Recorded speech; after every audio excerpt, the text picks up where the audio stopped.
tutti, bentornati allo Scrigno del Calcio, mi accomodo meglio perché così riesco anche a parlare un po' meglio. Bentornati alla rubrica La partita della settimana e oggi parliamo di Fiorentina-Juventus che si gioca in questo fine settimana. A me onestamente io cerco sempre di farmi illuminare dalla prima ispirazione che è sempre poi probabilmente la migliore.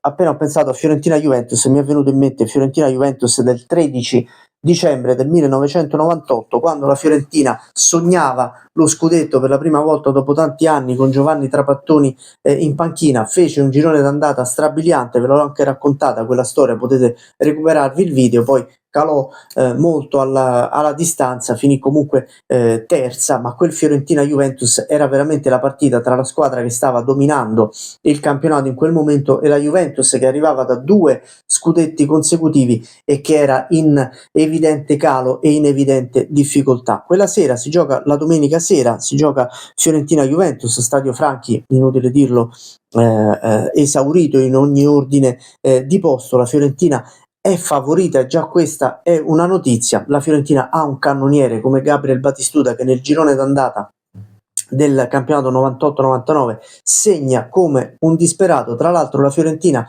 vince tutte le partite casalinghe di quella stagione. Il primo insuccesso sarà lo 0-0 contro il Milan di inizio febbraio, che sarà un po' l'inizio del declino di quella Fiorentina, con l'infortunio proprio di Batistuta, la fuga di Edmundo per il carnevale in Brasile, Trapattoni che si ritrova sostanzialmente senza attacco e a quel punto la rimonta della Lazio e dello stesso Milan si farà prorompente e la Fiorentina appunto verrà scavalcata da entrambe. Ma il 13 dicembre tutto questo ancora non lo sa nessuno e c'è un entusiasmo clamoroso a Firenze. La partita finisce 1-0 per i viola, c'è l'espulsione di Montero alla fine del primo tempo, c'è un gol di Batistuta bellissimo di testa, un cross di Oliveira dalla sinistra, colpo di testa di Batistuta. Io credo di non aver mai visto un calciatore colpire il pallone di testa forte quasi come lo colpiva di piede. Batistuta di testa, pur non avendo un'elevazione straordinaria, aveva una potenza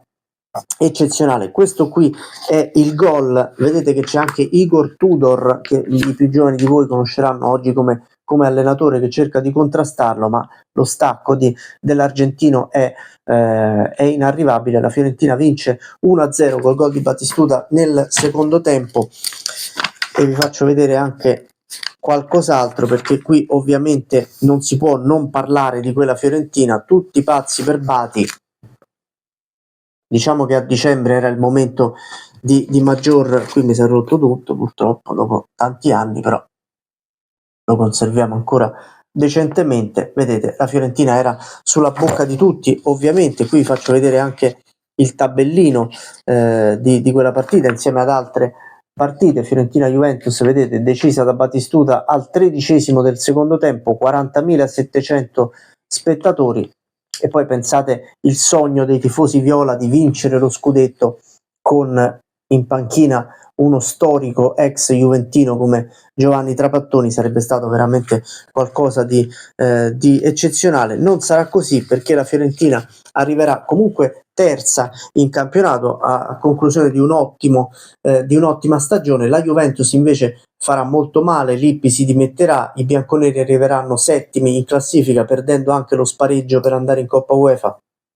Con l'Udinese si ritroveranno a fare l'Intertoto in estate per qualificarsi alla Coppa UEFA 99-2000. Fiorentina 1, Juventus 0 del 13 dicembre del 1998, 13ª giornata di uno dei campionati secondo me più belli e anche più competitivi nella storia della Serie A. Credo che squadre così forti come quelle della stagione 98-99 proprio a livello tecnico ce ne siano state pochissime, forse quelle dell'anno dopo, ma io credo che il 98-99 abbia davvero racchiuso l'apice proprio del livello qualitativo del nostro campionato. Vi faccio vedere rapidamente anche in questo bellissimo album di Calcio 2000, mi piaceva tantissimo farlo perché aveva le figurine con i giocatori in movimento e non solo a mezzo busto. Questa è la Fiorentina 98-99, ancora oggi nel cuore dei tifosi viola, una squadra amatissima proprio per quel sogno tricolore durato più o meno 18-19 giornate. E adesso vi faccio vedere anche la Juventus, al contrario, per i tifosi bianconeri non è proprio il migliore dei ricordi di quella Juventus anni 90 che ha vinto di tutto e di più, e diciamo che questo è stato forse l'anno peggiore. Se voi vedete bene qui, se non vi faccio vedere non lo vedete, qui c'è già Carlo Ancelotti, perché poi quando arrivavano i nuovi acquisti o i nuovi allenatori uscivano le figurine nuove che andavano appiccicate sopra a quelle vecchie, quindi si è estinta la figurina originale di Marcello Lippi, sostituito da Carlo Ancelotti. E vedete anche le maglie, vi faccio vedere questa piccola curiosità, perché ovviamente le foto venivano prese a seconda della partita. La maggior parte dei giocatori della Fiorentina, vedete la classica maglia viola. Giulio Falcone ha la maglia bianca, che è quella che ho io qui, è la stessa, e poi Torricelli, altro ex juventino, ha la maglia rossa, terza maglia della Fiorentina. E la stessa cosa avviene per i giocatori della Juventus, ve lo faccio vedere perché con questo album si può fare. Allora, la prima maglia della Juventus, vabbè, classica, a strisce verticali bianconere con pantaloncini e calzettoni neri rispetto diciamo al consueto, che sono bianchi. Alcuni giocatori, vedete Di Livio, vedete Tacchinardi, vedete Filippo Inzaghi con la maglia blu con bordi gialli, che era la storica seconda maglia della Juventus assieme a quella gialla.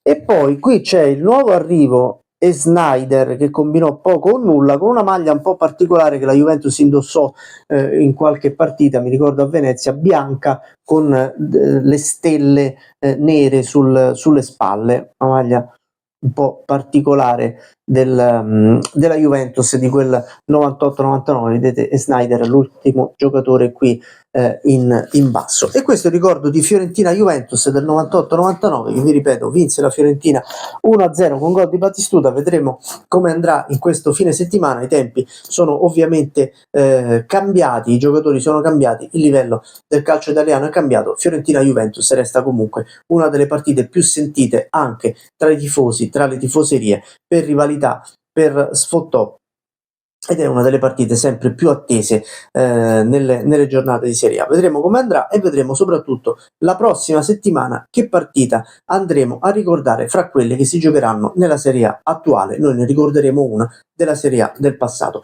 Mi raccomando, iscrivetevi al canale che tanto è sempre gratis, lasciate commenti, like, dite se avete dei ricordi su questo Fiorentina-Juventus o su altri Fiorentina-Juventus del passato, e mi raccomando seguite anche i social, il Popolo del Calcio anni 90 su Facebook e su Instagram, il Popolo del Calcio che è il blog dove ci sono tante notizie, sia storie del passato sia approfondimenti sulle maglie, sul fantacalcio e sulla Serie A attuale. Tanto è tutto nella descrizione del canale. Noi torniamo la prossima settimana con tutte le rubriche, con tutti i video.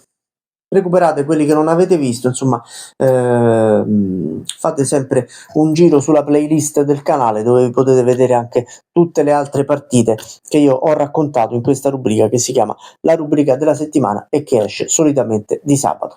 Ciao a tutti.